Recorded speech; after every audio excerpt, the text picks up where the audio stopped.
Oi, lagi ngapain nih? Kayaknya sibuk banget. Duh, lagi pusing nih bikin konsepsi KMITB. Emangnya lo gak ngerti apa? Enggak, lo tahu? Ceritain dong gimana terbentuknya KMITB. Mahasiswa memerlukan suatu wadah untuk berkegiatan. Namun, dalam pembentukan wadah ini, begitu banyak tantangan yang menghempas prosesnya. Begitupun dengan pembentukan KMITB. Lalu, Pada tahun 1996, ada konsepsi KM yang dibentuk mahasiswa untuk memenuhi kebutuhannya. Hingga akhirnya, pada April 1996, terdapat peraturan rektor ITB tentang SMPT di ITB. Mahasiswa pun tidak setuju dan ingin wadah aspirasi mereka berupa KM, yaitu keluarga mahasiswa, bukan dalam bentuk birokrasi sehingga terbentuk konsep PPI. Dalam pembentukannya, terjadi deadlock dan dilanjutkan pada konsepsi TVST. Kedua belah pihak tetap pada pendiriannya, sehingga konsep ini tetap tidak terrealisasi. Kemudian, dengan desakan forum ketua himpunan jurusan pada tahun 1998, semua konsep dikaji kembali dan dipakailah konsep keluarga mahasiswa. oh gitu toh. Setelah itu, ada penyempurnaan ADART dari tahun ke tahun. Lalu, terjadi banyak perubahan dalam Kongres 2012-2013 yaitu sebagai berikut. Walaupun menjalani batu terjal dalam pembentukannya, KMITB saat ini tetap berdiri tegak sebagai identitas bumi Ganesha. Oh gitu toh. Latar belakang terbentuknya KMITB apaan sih? Kenapa kita harus mendirikan organisasi kemahasiswaan? Alasannya, karena mahasiswa dituntut untuk menjadi manusia yang memiliki keinsafan tanggung jawab atas kesejahteraan masyarakatnya, cakap dan mandiri dalam memajukan ilmu pengetahuan dan cukup memangku jabatan dalam masyarakat. Dengan sifat-sifat tersebut, mahasiswa akan menjadi seorang insan akademik. Seorang insan akademik akan memiliki dua peran. Yang pertama, seorang insan akademik berperan untuk mengembangkan diri sehingga menjadi generasi yang tanggap dan mampu untuk menghadapi masa depan. Peran kedua adalah muncul dengan sendirinya apabila mengikuti watak ilmu itu sendiri. Untuk menjadi seorang insan akademik, mahasiswa tentu perlu mengembangkan diri sehingga dapat membentuk karakter tersebut. Mahasiswa tidak dapat mendidik dirinya sendiri. Maka dari itu, diperlukan adanya sebuah organisasi mahasiswa. Zar, kamu tahu nggak tujuan mahasiswa itu apa? Ya buat ngambis, terus lulus cum laude, kerja bagus, nikah, dapat momongan, terus jadi keluarga bahagia deh. Bener gak? Ah, kamu mah jauh banget mikirnya. Jadi, tujuannya adalah sebagai calon sarjana dan memperbaiki keadaan masyarakat. Oh gitu ya. Iya, kamu mah. Kita kan sebagai mahasiswa juga punya kebutuhan tuh. Kamu tahu nggak kebutuhannya apa? Oh, aku tahu. Pasti butuh uang jajan, makan, dan hiburan kan? Ya bukan lah. Lah, terus buat apa? Mahasiswa tuh butuh pendidikan, kesejahteraan, dan aktualisasi. Kebutuhan ini juga punya tingkatan loh, yaitu tingkat individu, sekelompok mahasiswa, dan seluruh mahasiswa. Ah, apa aja tuh? Kalau tingkat individu, tidak perlu lembaga khusus untuk pemenuhannya. Kalau tingkat sekelompok mahasiswa, perlu lembaga seperti unit dan himpunan untuk pemenuhannya. Sedangkan, kalau tingkat seluruh mahasiswa, perlu lembaga sentral seperti KMITB untuk pemenuhannya. Nah, kan sekarang kita udah tahu apa kebutuhan mahasiswa. Dalam memenuhi kebutuhan mahasiswa, dibutuhkan sebuah organisasi untuk mewadahi itu semua. Karena organisasi mempunyai orientasi dasar agar mampu mewadahi wujud identitas dan aktualisasi peran mahasiswa. Orientasi dasar tersebut diantaranya adalah sebagai wadah pengembangan diri mahasiswa, mewujudkan karya nyata mahasiswa, dan menjadi wadah dalam pembentukan kebutuhan dasar mahasiswa. Jadi, organisasi kemahasiswaan ITB punya 7 sifat diantaranya mandiri, kekeluargaan, adil, aspiratif dan partisipatif, representatif, efektif dan efisien, serta transparan. Nah, maksudnya representatif itu apa? Representatif artinya dalam pengambilan keputusan dan tindakan benar-benar perwujudan dari keinginan seluruh mahasiswa. Oh, oke. Oh iya, aku kepo nih, tujuan organisasi itu sendiri apa sih? Nah, baru mau aku jelasin. Jadi, tujuan organisasi itu ada 5. Yang pertama, ikut mengusahakan tujuan pendidikan, kemudian memberikan dorongan untuk menjadi pemimpin, lalu ikut menyumbangkan karya dalam kehidupan berbangsa, membina rasa persaudaraan dan kekeluargaan, dan terakhir, mengusahakan kesejahteraan material dan spiritual. Sip, makasih. Ayo lebih mendalami konsep organisasi KMITB. Kongres memiliki kontrol penuh terhadap kabinet dan MWAWM atau Majelis Wali Amanat Wakil Mahasiswa. Kongres juga memiliki kontrol yang memperhatikan sifat sosial dan tidak politis terhadap tim beasiswa. Kabinet berkoordinasi dengan tim beasiswa, MWAWM, unit, dan himpunan mahasiswa jurusan atau HMJ. Kabinet juga menerima aspirasi langsung dari seluruh mahasiswa maupun melalui unit dan HMJ.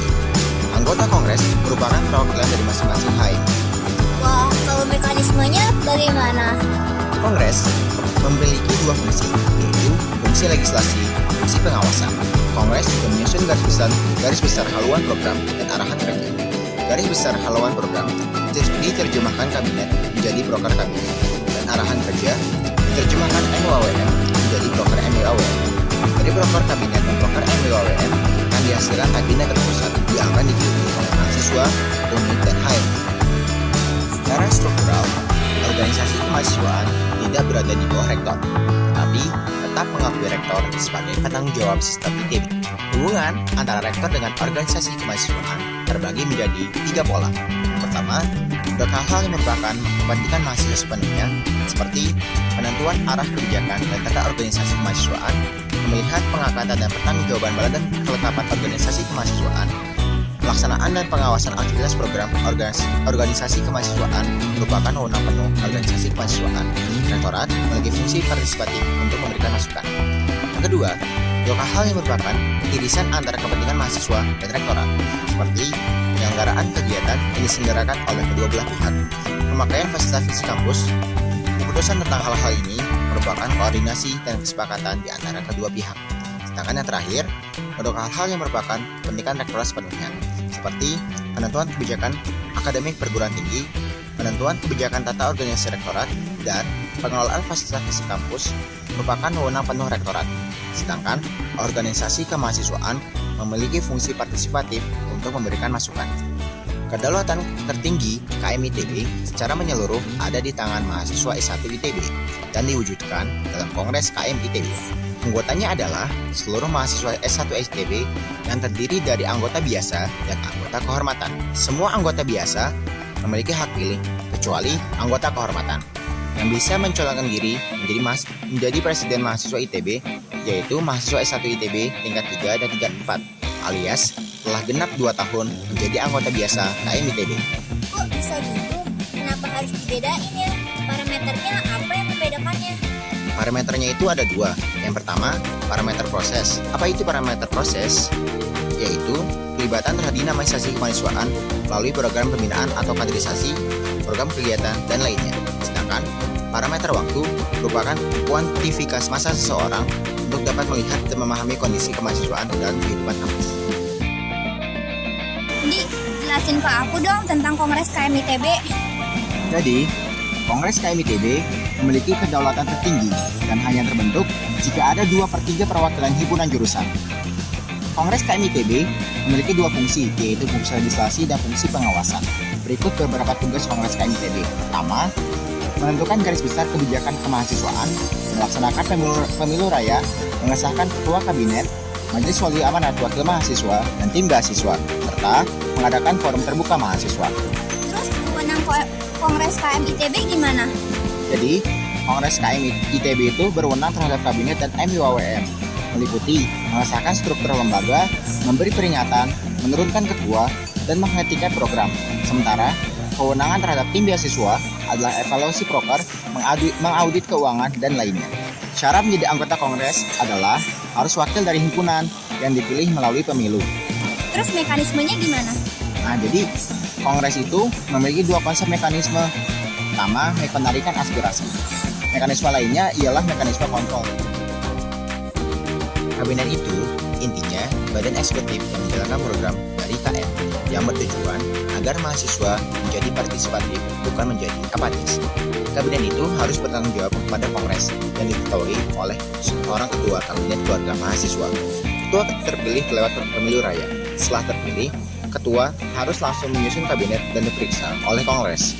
Kalau kabinetnya bermasalah atau ada unsur kepentingan golongan, maka harus dirombak dan hanya diberi kesempatan 3 kali. Kalau masih sama, maka Kongres menurunkan ketua kabinet lewat referendum dan harus memilih ketua baru lewat pemilu raya lagi, sambil menunjuk penanggung jawab sementara. Terus apa lagi? Ada himpunan mahasiswa jurusan atau HMJ, adalah badan kelengkapan mahasiswa di tingkat jurusan yang bersifat otonom dan koordinatif. Mereka bebas membuat program tetapi tetap bertanggung jawab ke Kongres dan wajib untuk mengirimkan SDM untuk program terpusat kabinet. Nah, ada lagi nih, unit. Kalau unit, intinya sama dengan HMJ. Bedanya adalah unit terkumpul atas minat dan bakatnya sama dari mahasiswa. Dan syarat berdiri unit adalah memiliki 5 anggota awal. Ada lagi? Yap, ada satu lagi, yaitu BKSK atau Badan Koordinator Satuan Kegiatan. Dulunya adalah pengawas kabinet. Anggota BKSK adalah perwakilan unit dan jurusan. Namun, dalam perjalanannya, quorum untuk BKSK tidak pernah terpenuhi sehingga lahirlah forum rumpun. Anggota forum ini adalah perwakilan unit, sedangkan perwakilan jurusan menjadi anggota Kongres. Forum rumpun bertugas sebagai penampung aspirasi dalam berbagai bidang, yaitu agama, seni dan budaya, olahraga, media, dan pendidikan dan keilmuan. Tujuannya, ya tentu buat bantu mahasiswa dari segi finansial, sebagai penunjang akademik maupun non-akademik. Oh iya, ngomong-ngomong, ada nggak sih pengawasan oleh KM ITB terhadap pengelolaan beasiswa di kampus kita ini? Tentu ada. FYI, di KM ITB itu ada tim eksekutif yang kerjanya untuk mengurusi pengelolaan beasiswa. Namanya Tim Beasiswa KM ITB. Kegiatannya bersifat sosial dan tidak mengandung unsur politik. Berarti tim pengawasan punya kewajiban dong dalam mengelola beasiswa di ITB. Ya, benar. Kewajibannya itu diantaranya pertama, melaksanakan asas dan tujuan KM serta ketetapan Kongres. Kedua, menjunjung tinggi konsepsi dan ADART KM. Ketiga, melaporkan rencana kerja. Terakhir, memberikan pertanggungjawaban. Anggotanya Ada ketua yang dijabat oleh anggota biasa yang sebelumnya telah melaksanakan Karena itu, dia hak-hak diantaranya. Pertama, memiliki arahan yang netral dan demokrasi. Kedua, kerjasama yang baik seperti eksekutif, terkait ya, memakai nama KM sesuai dengan kesepakatan Kongres. Terakhir, mendukung penuhan semua mahasiswa. Korea adalah mekanisme untuk memilih ketua kabinet KM dan kedua wakil mahasiswa. kenapa harus pemilu raya? Sistem pemilu raya dipilih karena alasan sebagai berikut, yaitu mendekatkan keseluruhan masa mahasiswa di mana kandidat melimitasi sekat-sekat antar jurusan, memperkuat rasa pemerintahan masa atas organisasi terpusat, mencegah terhambatnya hak untuk memilih dan dipilih akibat batasan-batasan distrik atau jurusan. Pemilu raya itu diselenggarakan oleh siapa? Pemilu raya diselenggarakan oleh Kongres KM ITB dan pembentuk komisi pemilihan akan pemilu raya. Syarat jadi kontestan pemilu raya apa? Ada syarat jumlah dukungan minimal untuk dapat daftar sebagai kontestan. Misalnya, dukungan dari 3 UKM, 3 PI. Namun syarat-syarat lain yang ditetapkan oleh Kongres tetap harus mengikuti aturan dan memenuhi kewajiban. Kongres tetap menetapkan status kontestan apabila dalam masa persiapan pemilu raya terbukti para kandidat melakukan kegiatan kecurangan. Syarat pemilu dapat berjalan apa? Jadi, jumlah kontestan setiap posisi itu minimal 2 orang. Apabila tidak 2 orang, pemilu raya tidak akan berjalan. Pos Kongres adalah memberikan status kembali. Kalau kampanye gimana? Kampanye utama diselenggarakan oleh distrik atau pusat. Alokasi wilayah secara gabungan. Kampanye akhirnya diselenggarakan secara terpusat dalam 1 kali sesi. Tujuannya adalah untuk memindahkan diskursus utama pemilu ke tingkat jurusan atau distrik. Dengan sistem ini, maka pencerdasan massa di tingkat jurusan distrik terjadi dalam pemilu. Yang kedua, mendekatkan kandidat dengan masa mahasiswa di distrik atau jurusan. Dengan mekanisme ini, maka pimpinan kabinet KM ITB akan lebih mengakar sampai ke distrik atau jurusan. Terus pemungut suaranya gimana? Pemungutan suara di jurusan atau distrik tujuannya adalah